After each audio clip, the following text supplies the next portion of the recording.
The following documentary presents new developments in neuroscience and a solution to the many current unsolved problems in physics. While it keeps clear of metaphysical correlations and is solely focused on scientifically verifiable data, it also has philosophical repercussions pertaining to life, death, and the origin of the universe.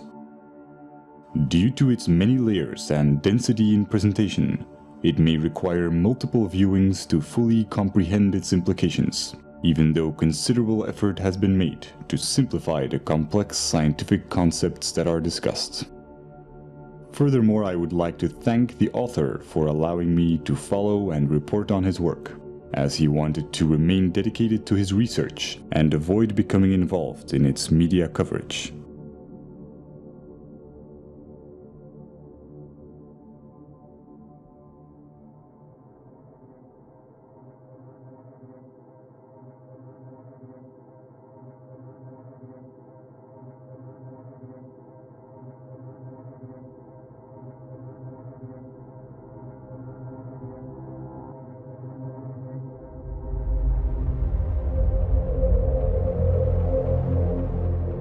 The human brain is a network of approximately 100 billion neurons.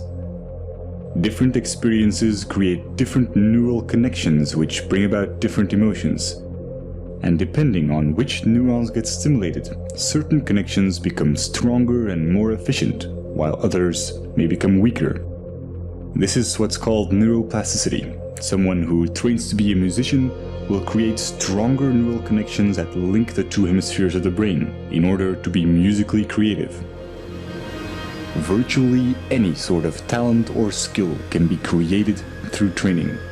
Rudiger Gamm, who was a self-admitted hopeless student, used to fail at basic math, and went on to train his abilities and became a famous human calculator, capable of performing extremely complex mathematics. Rationality and emotional resilience work the same way. These are neural connections that can be strengthened. Whatever you are doing at any time, you are physically modifying your brain to become better at it. Since this is such a foundational mechanism of the brain, being self-aware can greatly enrich our life experience.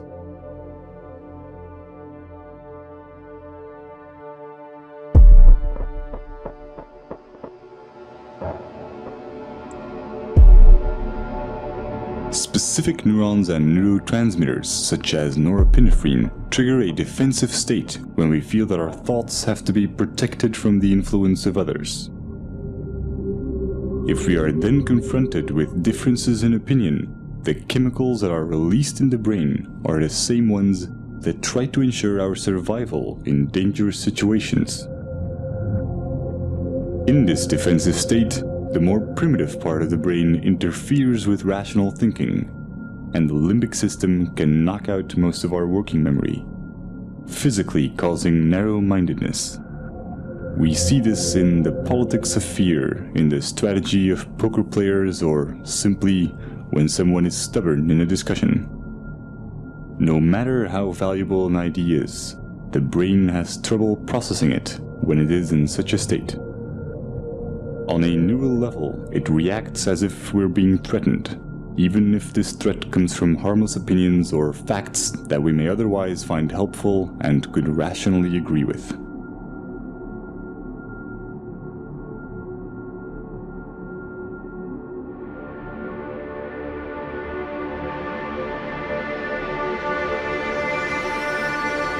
But when we express ourselves and our views are appreciated, these defense chemicals decrease in the brain, and dopamine neurotransmission activates the reward neurons, making us feel empowered and increasing our self-esteem. Our beliefs have a profound impact on our body chemistry. This is why placebos can be so effective. Self-esteem or self-belief is closely linked to the neurotransmitter serotonin. When the lack of it takes on severe proportions, it often leads to depression, self-destructive behavior, or even suicide. Social validation increases the levels of dopamine and serotonin in the brain, and allows us to let go of emotional fixations and become self-aware more easily.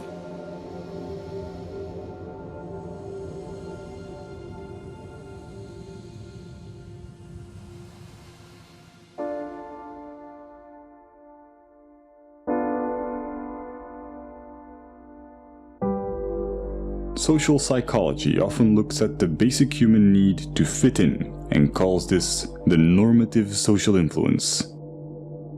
When we grow up, our moral and ethical compass is almost entirely forged by our environment, so our actions are often a result of the validation we get from society.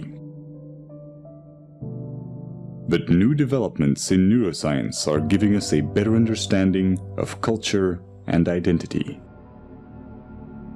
Recent neurological research has confirmed the existence of empathetic mirror neurons. When we experience an emotion or perform an action, specific neurons fire, but when we observe someone else performing this action, or when we imagine it, many of the same neurons will fire again, as if we were performing the action ourselves. These empathy neurons connect us to other people, allowing us to feel what others feel. And since these neurons respond to our imagination, we can experience emotional feedback from them as if it came from someone else. This system is what allows us to self-reflect. The mirror neuron does not know the difference between it and others, and is the reason why we are so dependent of social validation and why we want to fit in. We are in a constant duality between how we see ourselves and how others see us. This can result in confusion in terms of identity and self-esteem, and brain scans show that we experience these negative emotions even before we are aware of them. But when we are self-aware, we can alter misplaced emotions because we control the thoughts that cause them. This is a neurochemical consequence of how memories become labeled when retrieved, and how they are restored through protein synthesis. Self-observing profoundly changes the way our brain works. It activates the self-regulating neocortical regions, which give us an incredible amount of control over our feelings. Every time we do this, our rationality and emotional resilience are strengthened. When we are not being self-aware, most of our thoughts and actions are impulsive. And the idea that we are randomly reacting and not making conscious choices is instinctively frustrating. The brain resolves this by creating explanations for our behavior and physically rewriting it into our memories through memory reconsolidation, making us believe that we were in control of our actions. This is also called backward rationalization, and it can leave most of our negative emotions unresolved and ready to be triggered at any time. They become a constant fuel to our confusion, as our brain will keep trying to justify why we behaved irrationally.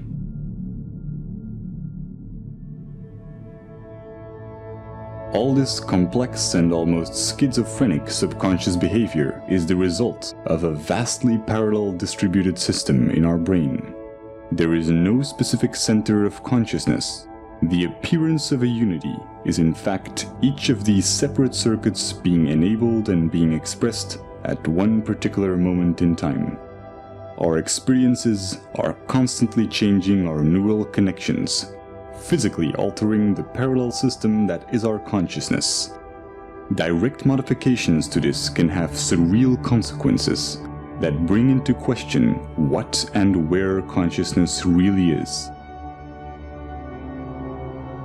If your left cerebral hemisphere were to be disconnected from the right, as is the case in split brain patients, you would normally still be able to talk and think from the left hemisphere, while your right hemisphere would have very limited cognitive capacities. Your left brain will not miss the right part, even though this profoundly changes your perception. One consequence of this is that you can no longer describe the right half of someone's face, but you will never mention it. You will never see it as a problem or even realize that something has changed. Since this affects more than just your perception of the real world and also applies to your mental images, it is not just a sensory problem, but a fundamental change in your consciousness.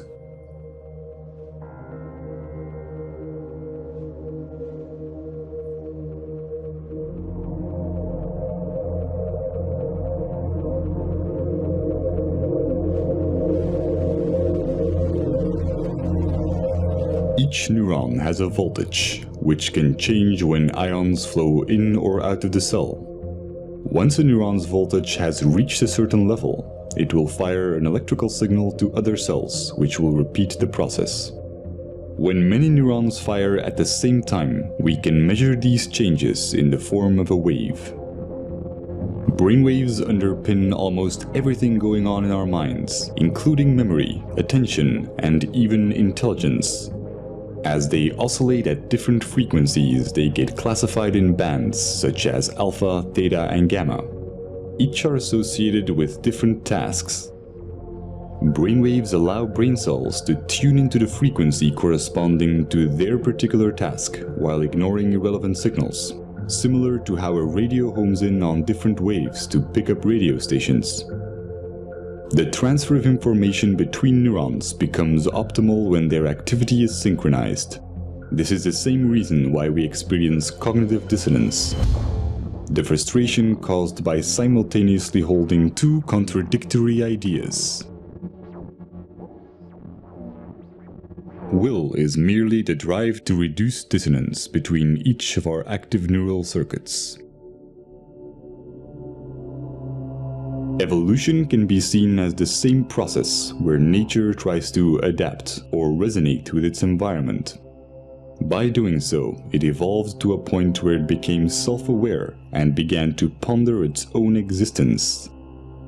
When a person faces the paradox of wanting purpose while thinking that human existence is meaningless, cognitive dissonance occurs. Throughout history, this has led many to reach for spiritual and religious guidance, challenging science as it failed to give answers to existential questions, such as why or what am I?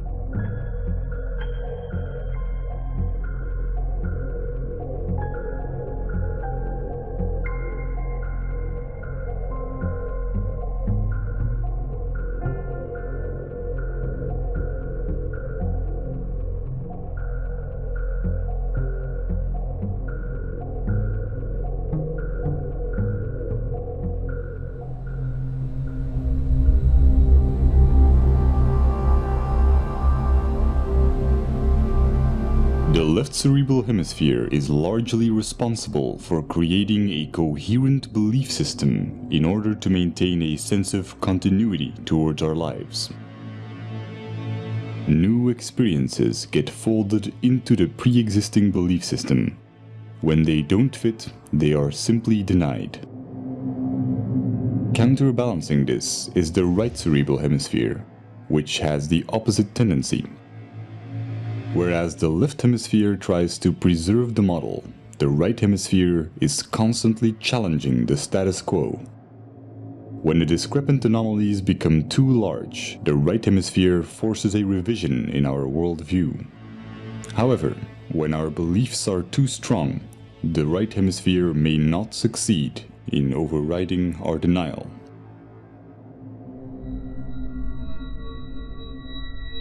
This can create a profound confusion when mirroring others. When the neural connections that physically define our belief system are not strongly developed or active, then our consciousness, the unity of all the separate active circuits at that moment, may consist mainly of activity related to our mirror neurons. Just as when we experience hunger, our consciousness consists mostly of other neural interactions for consuming food. This is not the result of some core self giving commands to different cerebral areas. All the different parts of the brain become active and inactive and interact without a core. Just as the pixels on a screen can express themselves as a recognizable image when in unity, the convergence of neural interaction expresses itself as consciousness. At every moment, we are in fact a different image, a different entity when mirroring, when hungry, when watching this video. Every second, we become different persons as we go through different states. When we use our mirror neurons to look at ourselves, we may construct the idea of identity. But if we do this with our scientific understandings, we see something completely different. The neural synergies that produce our oscillating consciousness go far beyond our own neurons. We are equally the result of cerebral hemispheres interacting electrochemically, as we are of the senses connecting our neurons to other neurons in our environment. Nothing is external. This is not a hypothetical philosophy. It is the basic property of mirror neurons, which allow us to understand ourselves through others. Seeing this neural activity as your own while excluding the environment would be a misconception. Our superorganismal features are also reflected in evolution, where our survival as primates relied on our collective abilities. Over time, the neocortical regions evolved to permit the modulation of primitive instincts and the overriding of hedonistic impulses for the benefit of the group. Our selfish genes have come to promote reciprocal social behaviors in superorganismal structures, effectively discarding the notion of survival of the fittest. The brain's neural activity resonates most coherently when there is no dissonance between these advanced new cerebral regions and the older, more primitive ones. What we traditionally call selfish tendencies is only a narrow interpretation of what self-serving behavior entails, wherein human characteristics are perceived through the flawed paradigm of identity, instead of through a scientific view on what we are, a momentary expression of an ever-changing unity with no center. The psychological consequences of this as an objective belief system allow self-awareness without attachment to the imagined self, causing dramatic increases in mental clarity, social conscience, self-regulation, and what's often described as being in the moment.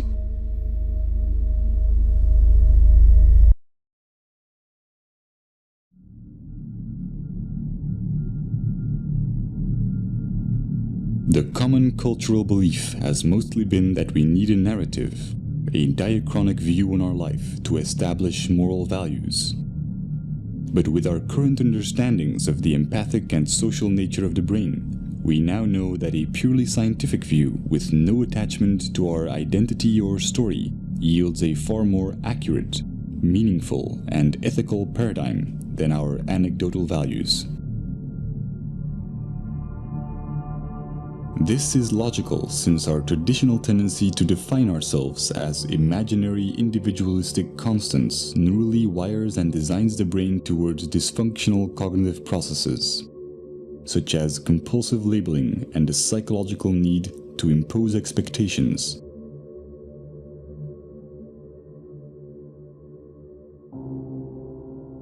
Practical labeling underpins all forms of interactions in our daily lives. But by psychologically labeling the self as internal and the environment as external, we constrain our own neurochemical processes and experience a diluted disconnection.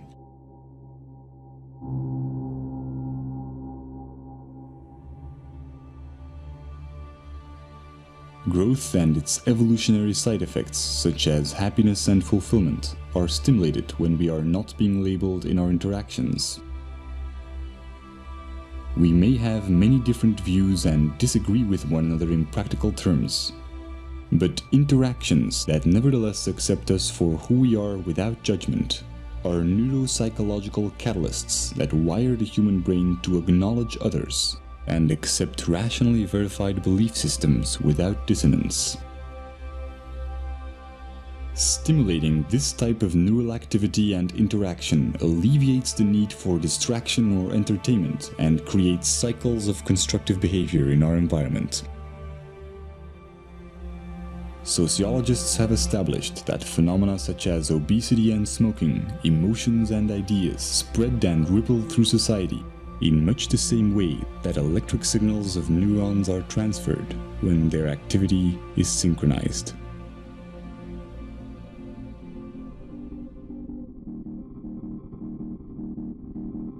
We are a global network of neurochemical reactions, and the self-amplifying cycle of acceptance and acknowledgement, sustained by the daily choices in our interactions, is the chain reaction that will ultimately define our collective ability to overcome imagined differences and look at life in the grand scheme of things.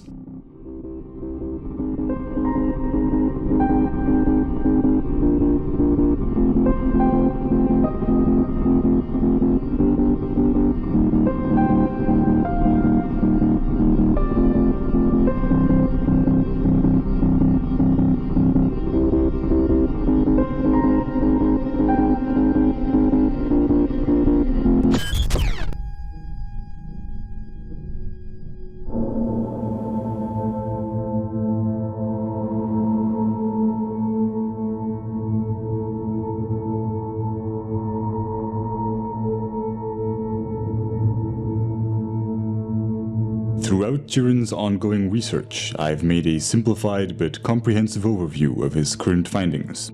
This is my interpretation of the first few months of his work on unifying quantum physics and relativity. While it may at times be difficult to follow due to the subject matter's complexity, it also has some philosophical implications which are addressed in the epilogue. Over the past century, many groundbreaking discoveries have led to scientific paradigm shifts in our understanding of the world. Einstein's theory of relativity revealed how time and space are the same fabric, while Niels Bohr's research helped us understand the building blocks of matter through quantum physics, a realm that only exists as an abstract physical description. Afterwards, Louis de Broglie discovered that all matter, and not just photons or electrons, has a quantized wave-particle duality. These breakthroughs have led to new schools of thought about the nature of reality and have inspired popular metaphysical and pseudoscientific theories, such as the human mind being able to command the universe through positive thinking. However attractive, these theories have no verifiable evidence and can slow down scientific progress.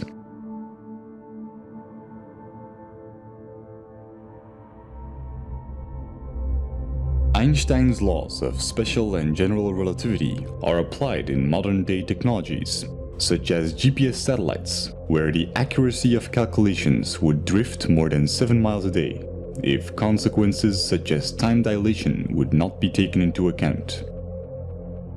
Time dilation is best illustrated by how moving clocks run slower. Other implications of relativity are length contraction, meaning that objects in motion decrease in length, and the relativity of simultaneity.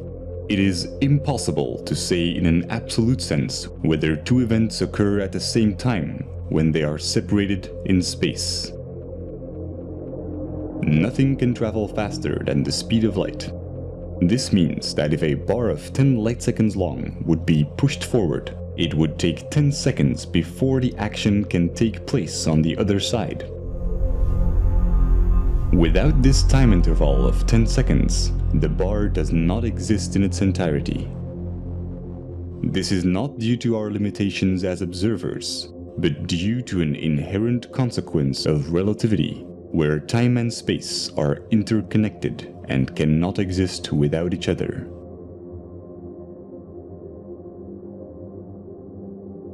Quantum physics provides a mathematical description of much of the wave-particle duality and interactions of energy and matter. It departs from classical physics primarily at the atomic and subatomic scales. The mathematical formulations are abstract, and the implications are often non-intuitive. A quantum is the minimum unit of any physical entity involved in an interaction. The elementary particles are the basic building blocks of the universe. They are the particles which all other particles are made of. While in classical physics, we can always split things into smaller bits, for quanta this is impossible. As a result, the quantum world presents many unique phenomena that cannot be explained through classical laws, such as quantum entanglement, the photoelectric effect, Compton scattering, and many more. There are many exotic interpretations of our quantized world. The most widely accepted among physicists include the Copenhagen interpretation and the many worlds interpretation. Current trends show substantial competition from alternative interpretations such as the holographic universe.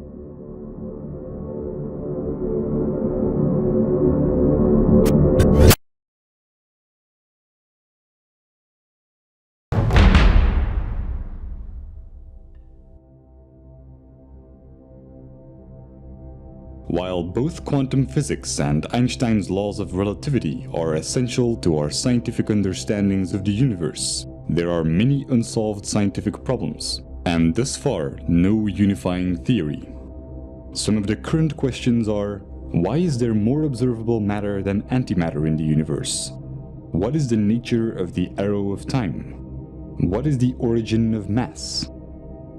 One of the most important keys to finding the answer to these problems are de Broglie's equations, for which he was awarded the Nobel Prize in Physics. This formula shows how all matter has a wave-particle duality, meaning that there are moments in which it behaves as a wave, and others where it behaves as a particle. The formula combines Einstein's famous E is mc² equation with the quantized nature of energy. Experimental evidence includes the interference pattern of C60 fullerene molecules in a double-slit experiment. The fact that our consciousness itself seems to be made up out of quantized particles has been the subject of many mystical theories. And while the relation between quantum mechanics and consciousness is unlikely to be as magical as recent esoteric movies and literature claim, there is nevertheless a profound implication.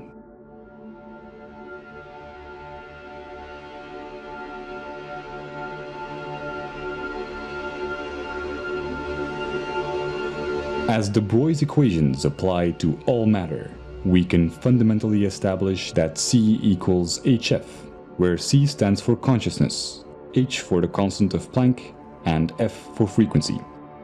C is responsible for what we experience as the now, a quantized or minimum unit of an interaction. The sum of all moments C up till the current moment is what shapes our concept of life. This is not a philosophical or theoretical statement, but an inherent consequence of all matter and energy being quantized. The formula shows how life and death are abstract constructions of C. Another consequence of de Broglie's equations is that the rate at which matter or energy fluctuates and acts like a wave or a particle is relative to the frequency of the frame of reference. Increases in frequency due to velocity are relative to others and bring about phenomena such as time dilation. The underlying reason is the unaffected experience of time relative to the reference frame, where space and time are properties of quanta, and not the other way around.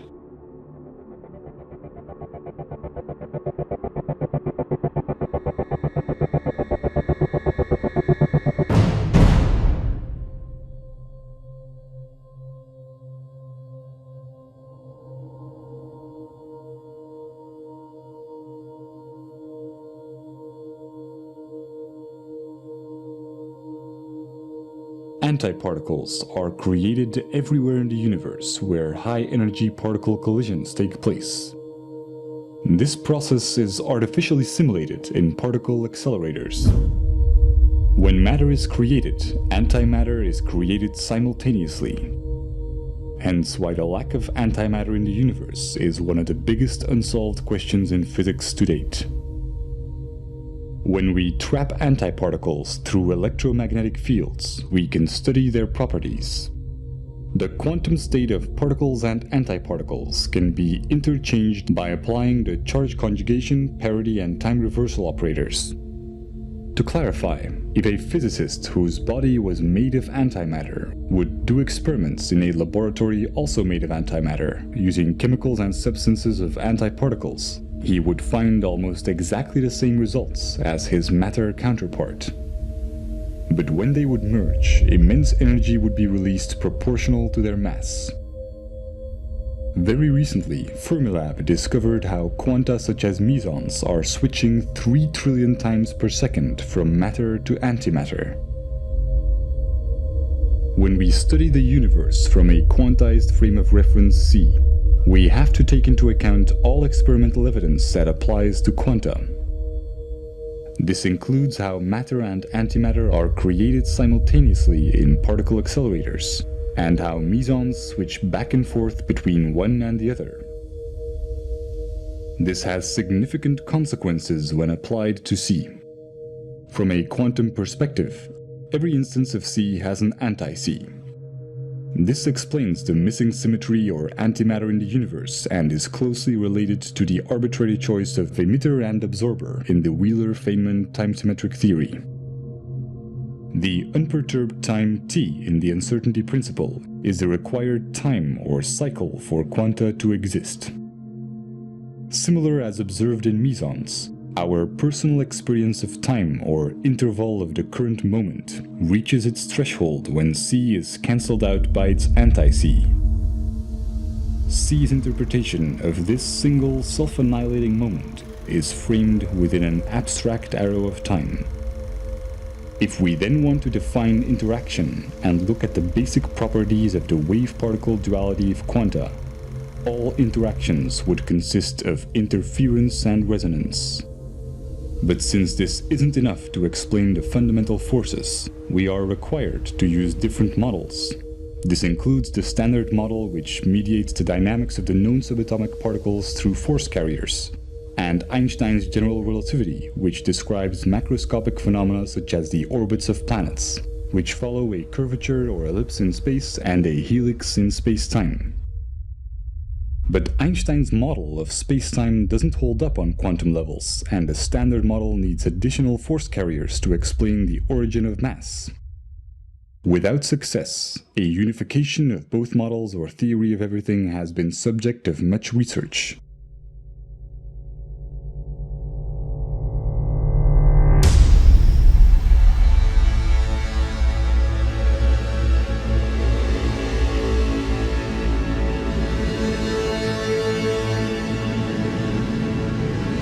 Quantum mechanics is merely mathematical descriptions, and their practical implications are often counterintuitive. Classical concepts such as length, time, mass, and energy can also be approached with similar descriptions. By building on de Broglie's equations, we can substitute these concepts with abstract vectors. This is a probability-oriented approach towards the basic and already existing concepts in physics that allows us to unify quantum mechanics with Einstein's relativity. De Broglie's equations show how all reference frames are quantized, including all matter and all energy. Particle accelerators have demonstrated that matter and antimatter are always created simultaneously. The paradox of how reality can emerge from abstract building blocks that annihilate each other can be explained by using these quanta as the frame of reference. In a simplified analogy, we need to look at things through the eyes of a photon. The reference frame is always a quantum and defines how spacetime is quantized. When it increases or decreases, spacetime increases or decreases as well. This is reflected in quantum mechanics as the mathematical description of the probability amplitude of the wave function, or in Einstein's relativity as time dilation and length contraction. For a quantized frame of reference, mass and energy can only be defined as abstract probabilities. Or if we want to be more concrete and establish a mathematical framework, as vectors which can only exist when we assume an arrow of time. They can be derived as resonance and interference with the reference frame, which defines the minimum unit or spacetime constant c, equivalent to the constant of Planck in quantum mechanics. Experiments show how conversion of matter into energy through its antimatter brings about gamma rays with exact opposite momentum. What seems to be a conversion is the ratio between opposite vectors interpreted as distance and time, matter and antimatter, mass and energy, or interference and resonance within the abstract arrow of time of c. The sum of opposite vectors is always zero. This is the reason for the symmetry or conservation laws in physics, or why at the speed of c, time and space are zero due to length contraction and time dilation. A consequence is the Heisenberg uncertainty principle, which states that certain pairs of physical properties, such as position and momentum, cannot be known simultaneously to high precision. In a sense, a single particle is its own field. This does not explain our sense of continuity, where c cancels itself out within its own required interval. But when these vectors are exponentially amplified or accelerated relative to and within the abstract arrow of time, the underlying mathematical algorithms, also describing the fundamental forces, can bring about a consistent reality and have abstract building blocks. This is why the harmonic motion equations are used in many fields of physics involving periodic phenomena, such as quantum mechanics and electrodynamics, or why Einstein's equivalence principle, used to derive the model of spacetime, states that there is no difference between gravity and acceleration. Because gravity is only a force when interpreted relative to an oscillating frame of reference. This can be illustrated with a logarithmic spiral curve being reduced to a helix curve by the reference frame, making objects spin and move in orbits. Visually simplified, two amplified or growing apples will be interpreted to attract each other when observed by an amplified reference frame, as the size seems unaffected. The opposite occurs with interference. In a simplified analogy, the increase or decrease in the size of objects as we get closer or further away is determined by the shift in vectors of the reference frame, similar to how a radio homes in on different waves to pick up radio stations. This also applies to the influence of gravity. In essence, independently of any reference frame, there are no fundamental forces. All interactions within our abstract continuity can be mathematically derived through interference and resonance as long as the ever-changing and fluctuating minimum unit or quantum, being the frame of reference, is taken into account. Experimental evidence includes the unseen effect in the standard model, where we can see the force effect, but not the actual force carriers.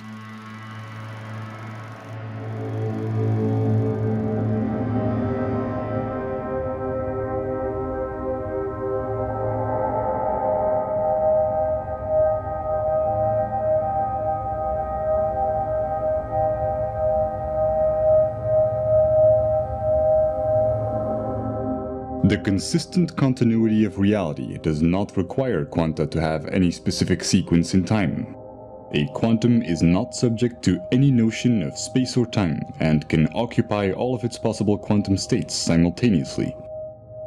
This is called quantum superposition and has been demonstrated in experiments such as the double-slit experiment or quantum teleportation, where every electron in the universe, for example, could be the exact same one.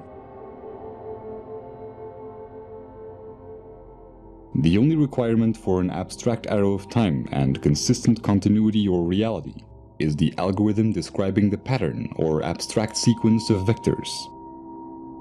Since this continuity brings about our ability to be self-aware, it inherently makes us subject to its mathematical consequences, the fundamental laws of physics. Interaction is merely an interpretation of what is essentially an abstract pattern. This is why quantum mechanics can only provide mathematical descriptions, since it can only describe patterns within infinite probabilities. When a probability is expressed as C, The information necessary to describe the current moment or probability amplitude of C is also what embodies the arrow of time. The nature of the arrow of time is one of the biggest unsolved problems in physics and has been responsible for many new popular interpretations. The holographic principle, for example, a property of quantum gravity and string theories, theorizes how the entire universe can be seen as an information structure of only 2 dimensions.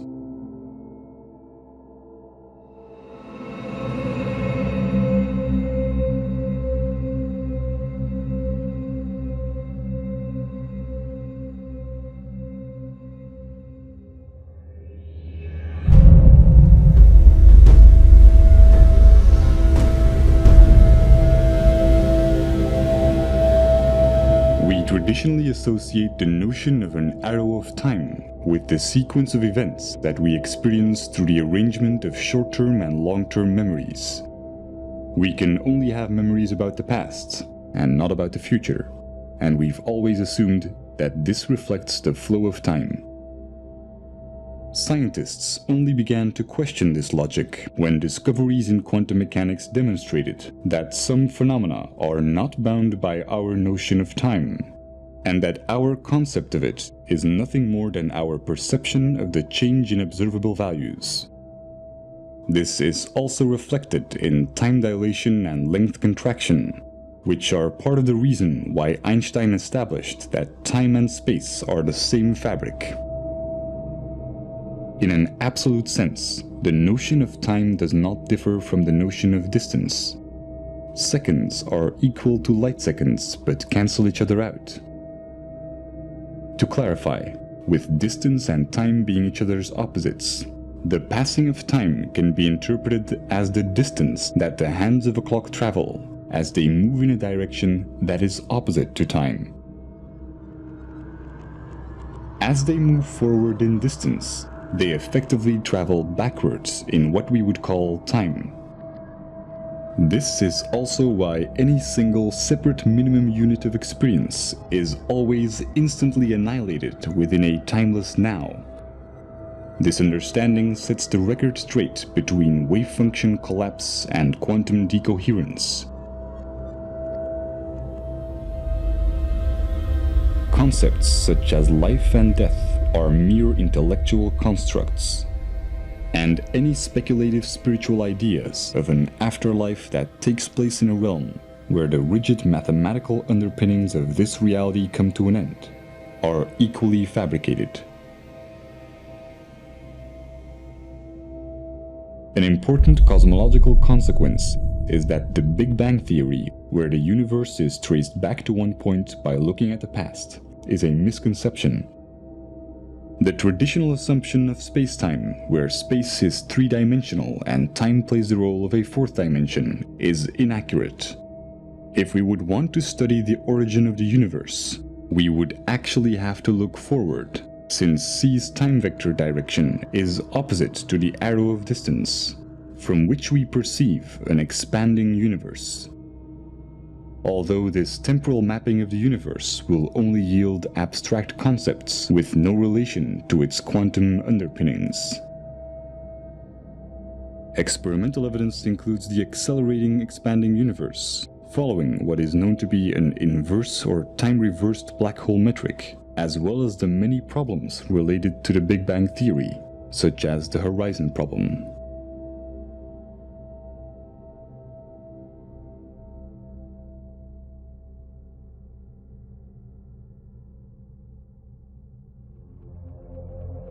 These derivations could bring up questions about free will, since awareness seems to only take place after the action within our perception of time.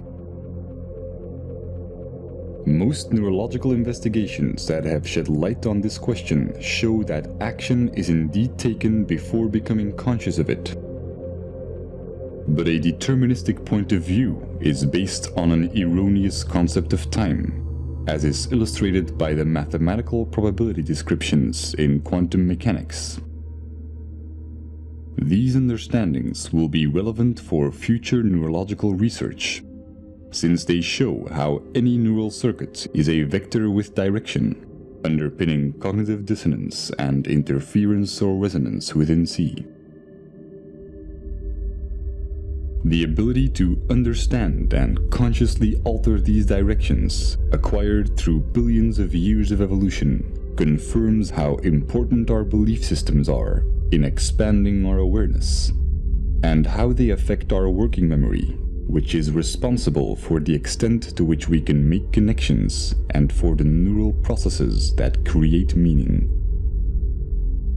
It also explains how artificial awareness will require a network of independent processors instead of a linear sequence of complex algorithms.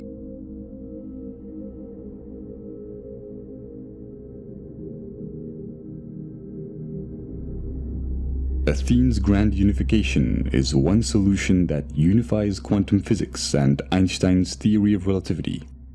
While it answers many problems in physics, such as the ones listed here, it is my limited interpretation of his first months of scientific research.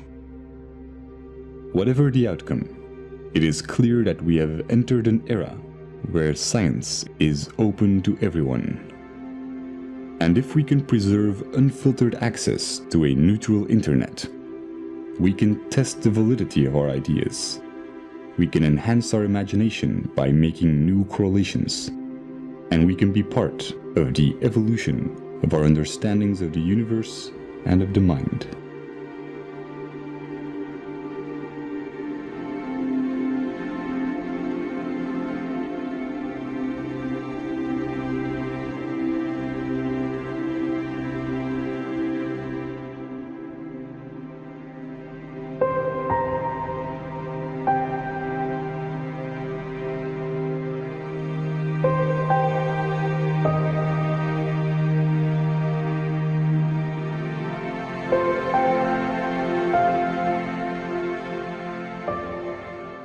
In quantum mechanics, we have learned to approach reality differently and see everything as probabilities instead of certainties.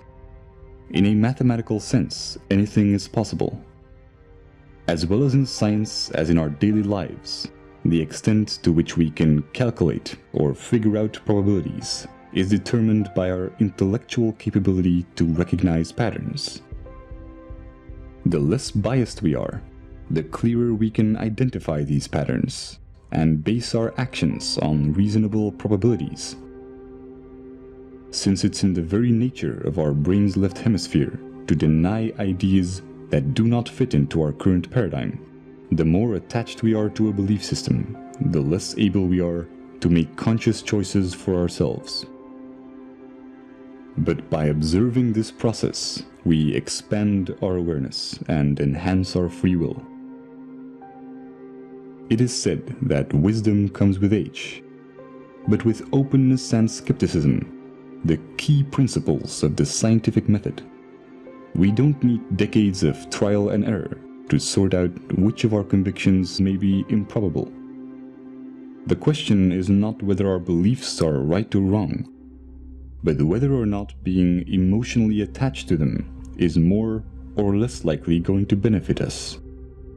There is no such thing as a free choice while being emotionally attached to a belief system.